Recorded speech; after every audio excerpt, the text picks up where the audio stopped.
Struggling to stay focused and productive? Well, get ready, because in today's video I'm diving deep into the concept of flow, what it is, how it works, and most importantly, how you can harness it to enhance your creativity and productivity. Stick around, because by the end of this, you'll have the tools to unlock your peak performance like never before. So what is flow? Flow is the state of optimal consciousness where we feel our best and perform our best. It's characterised by intense focus, full immersion and enjoyment in activity. What is the origin of flow? Flow was first studied extensively by a psychologist called Mihaly Csikszentmihalyi, who described it as a state of complete absorption in an activity. Now, imagine this. You are skiing down one of your favourite slopes. Powdery snow flies up on both sides of you like white sand. Conditions are perfect. You are entirely focused on skiing as well as you can. You know exactly how to move at each moment. There is no future, no past. There is only the present. You feel the snow, your skis, your body, and your consciousness united at a single entity. You are completely immersed in this experience, not thinking about or distracted by anything. Your ego dissolves, and you become part of what you are doing. We've all felt our sense of time vanish when we lose ourselves in an activity we enjoy. We start cooking, and before we know it, several hours have passed. We spend an afternoon with a book and forget about the world going by until we notice the sunset and realise we haven't eaten dinner.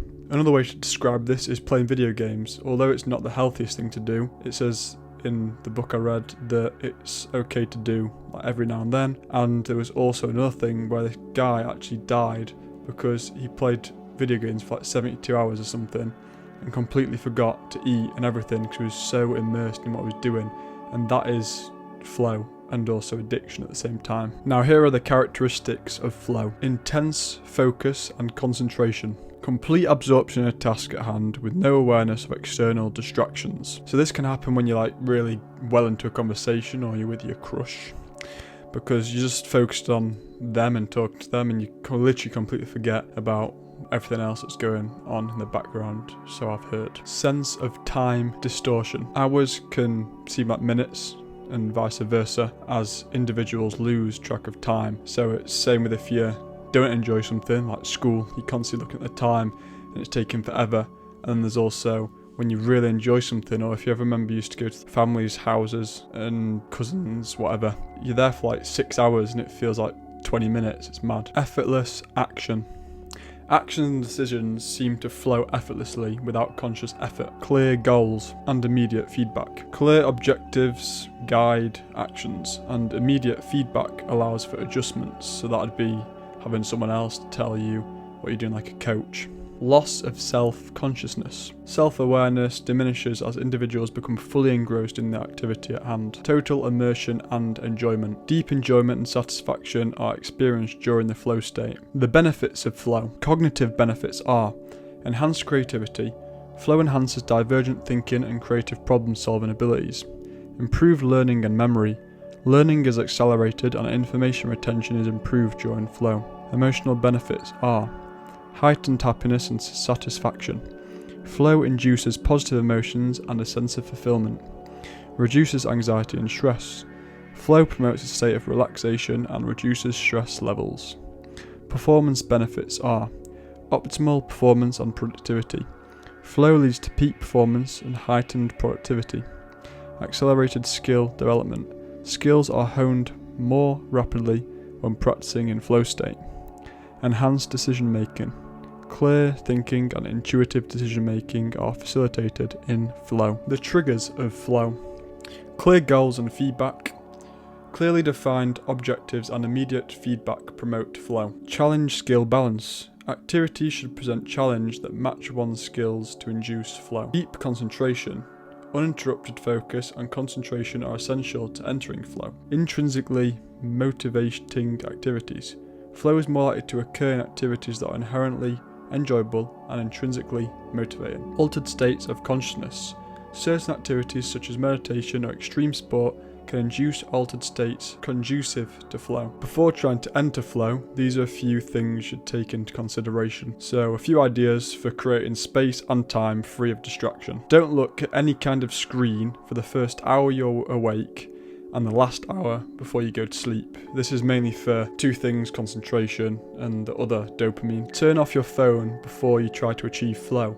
This is because you need to be fully undistracted and concentrated on the task at hand. As soon as you get one little distraction, it takes you out of flow completely, and then you've got to try and get back into it. But if you don't want to have any issues, like if in the case of emergency, you can just put it on do not disturb with your contacts still allowed to call you and contact you. Now, some of these may seem extreme, but they are the ways to be perfect, and people don't always want to be perfect. So one other thing could be designate one day a week, perhaps a Saturday or Sunday, a day of technological fasting, making exceptions only for e-readers without Wi-Fi or MP3 players. So don't go on phones or even TVs, no screens at all. Go to a cafe that doesn't have Wi-Fi, so that then you can obviously focus on a book, for example. Read and respond to emails only once or twice per day. Define those times clearly and stick to them. Try the Pomodoro technique. Get yourself a kitchen timer, some are made to look like a pomodoro or tomato,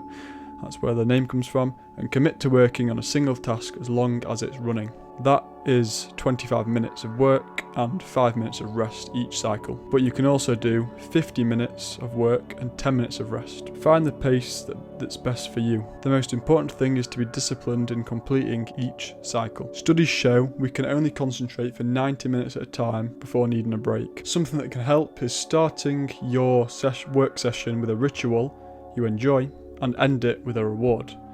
Train your mind to return to the present when you find yourself getting distracted. Practice mindfulness or another form of meditation. Go for a walk or a swim, whatever will help you get centered again. Work in a space where you will not be distracted. Very important. Don't get distracted, or like I said, you have to try and get back into flow again. If you can't do this at home, go to a library, a cafe, or if your task involves playing the saxophone, a music studio. If you find that your surroundings continue to distract you, keep looking until you find the right place. Divide each activity into smaller groups so that you don't get overwhelmed with having one big goal. Assign each task to its own place and time, so you split it up. And that's what I do. When I set my days, I write down each day, each thing I want to do in each set of time. For example, if you're writing a magazine article, you could do research and take notes at home in the morning, write in the library in the afternoon, and edit on the couch at night. Bundle routine tasks, such as sending out invoices, making phone calls, and so on, and do them all at once. Now, what you've all been waiting for, how to actually enter flow. So there are 7 conditions for achieving flow, according to the researcher Owen Schaffer of DePaul University. The requirements for achieving flow are knowing what to do, knowing how to do it,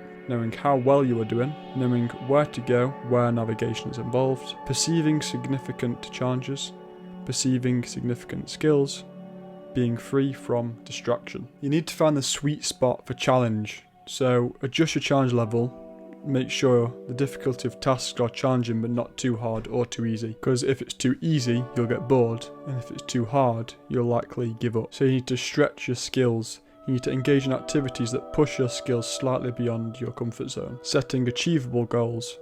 Goals should be challenging yet attainable to promote flow. Eliminate distractions to keep focus, as I've said before. Do one thing at a time. Do not multitask. It has been scientifically shown that if we continually ask our brains to switch back and forth between tasks, we waste time, make more mistakes, and remember less of what we've done.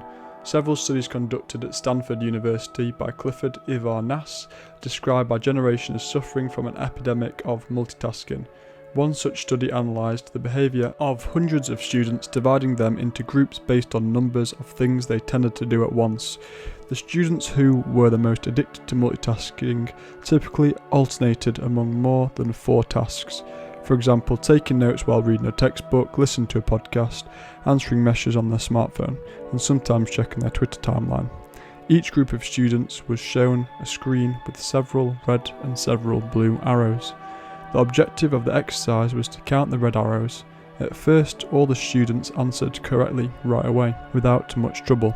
As the number of blue arrows increased, the number of red arrows stayed the same, only their position changed. However, the students accustomed to multitasking had serious trouble counting the red arrows in the time allowed, or as quickly as the students who did not habitually multitask, for one very simple reason. They got distracted by the blue arrows.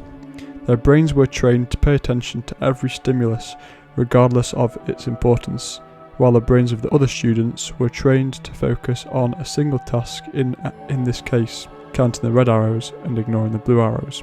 Other studies indicate that working on several things at once lowers our productivity by at least 60% and our IQ by more than 10 points. Now, this is a little thing from the book Ikigai on concentrating on a task, one single task versus multitasking. So I'll just go between like one and I'll go to the other. So single task makes achieving flow more likely, multitask makes achieving flow impossible.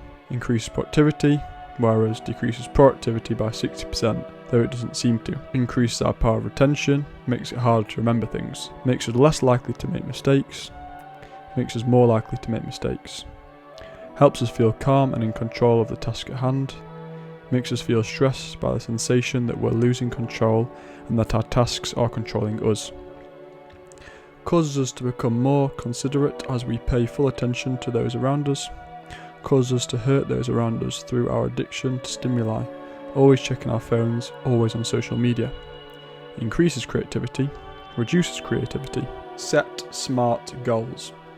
So specific, measurable, achievable, relevant, and time-bound. Break down tasks into manageable units.